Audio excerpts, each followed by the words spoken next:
Hi guys! Welcome back to my channel. Sa video na to, we will be discussing the measurement scales or levels of measurement. Without further ado, let's get this lesson started. So meron tayong 4 levels of measurement. Nakadepende sa level of measurement kung ano yung statistical treatment na gagamitin mo sa isang study. Una, nominal level. It is categorical, ibig sabihin it involves words or codes, and it has no applicable ordering scheme.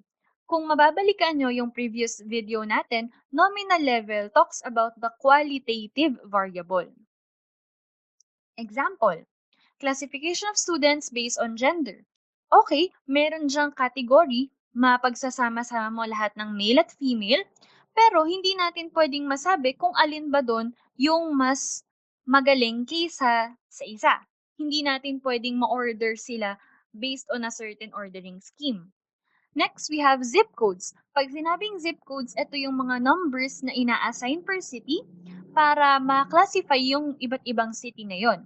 Dahil nagka-categorize lang naman siya ng iba't ibang places, we cannot say that the zip code of a certain city is greater than the zip code of another one.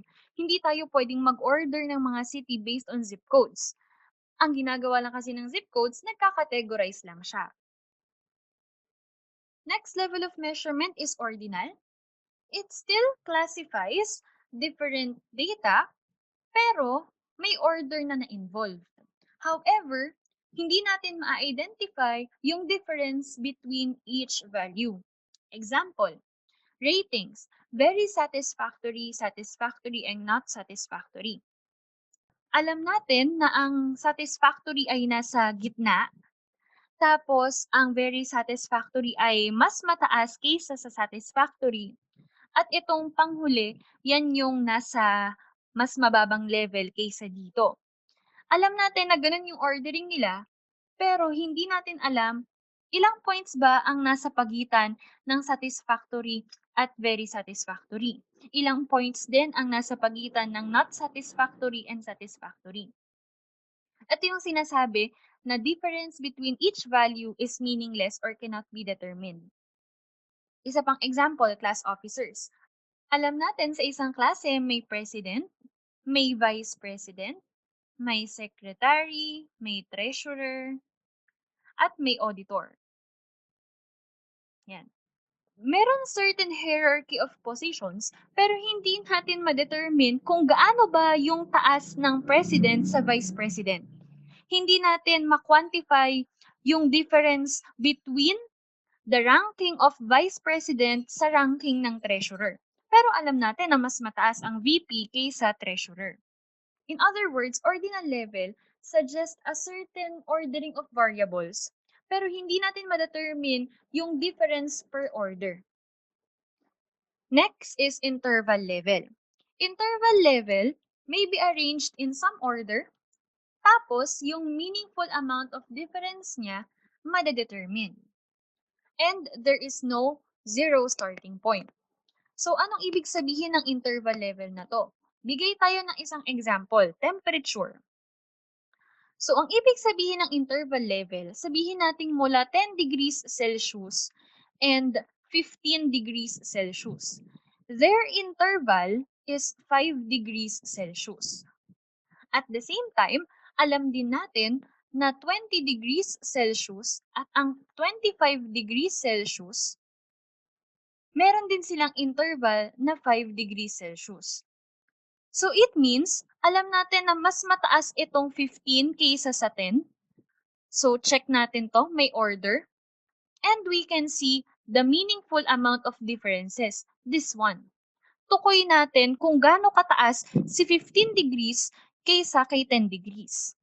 Alam din natin na si 25 degrees ay mas mataas kay 20 degrees by 5. Another example is an IQ. Kung ang IQ ng isang tao sabihin natin ay nasa 98,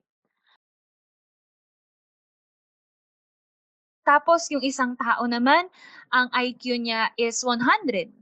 Yung difference nila, yung interval nila ay 2. Etong 2 ay pwede rin nating magamit kung ang IQ ng isang tao ay 100, tapos yung kabila naman ay 102, we can say that their interval is also 2. Ibig sabihin ng interval, yung difference ng 98 sa 100 ay equal sa difference ng 100 sa 102. Kasi tukoy natin yung meaningful amount ng difference nila. Isa pang kailangan intindihin sa interval level is that it has no zero starting point. Ibig sabihin, ang 0 degrees Celsius, it doesn't mean na walang temperature. Meron ngang temperature 0 degrees.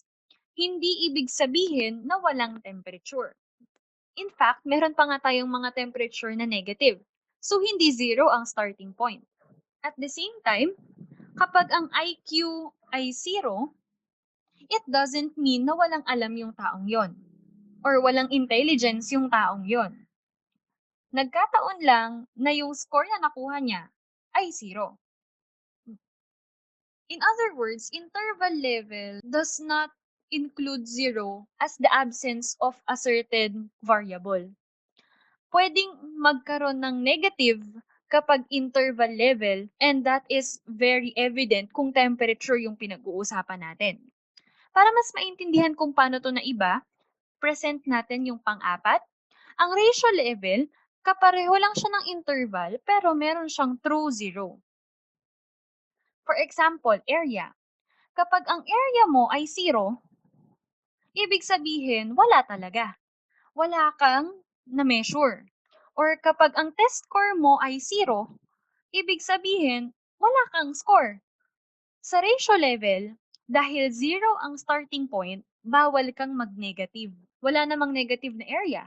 Walang negative na test score. Unlike sa interval, pwede kang mag-negative kasi nga hindi 0 ang starting point mo. For example, temperature. Temperature can be negative 50 degrees Fahrenheit. Hindi porket negative 50 degrees, wala ng temperature yan. Meron nga eh. In fact, negative 50 degrees. Kapag yung isang measure ay merong 0 na starting point, that is a ratio level. Kapag naman yung variable ay hindi 0 ang starting point, then that is an interval level. Isa pang example, height. Ang height ng isang tao ay name-measure. Kapag ang height ay 0, we can say na wala talaga. Wala kang na-measure. So, height is an example of ratio level. Dahil kapag 0 yung height, wala kang na-measure. At the same time, wala rin namang negative na height. Ibig sabihin, ang starting point ng heights ay 0. I-summarize lang natin yung 4 levels of measurement using this table. Start tayo sa nominal level or categorical level. Ito yung iba't ibang categories or classes. It uses codes to classify. However, wala siyang order na binibigay.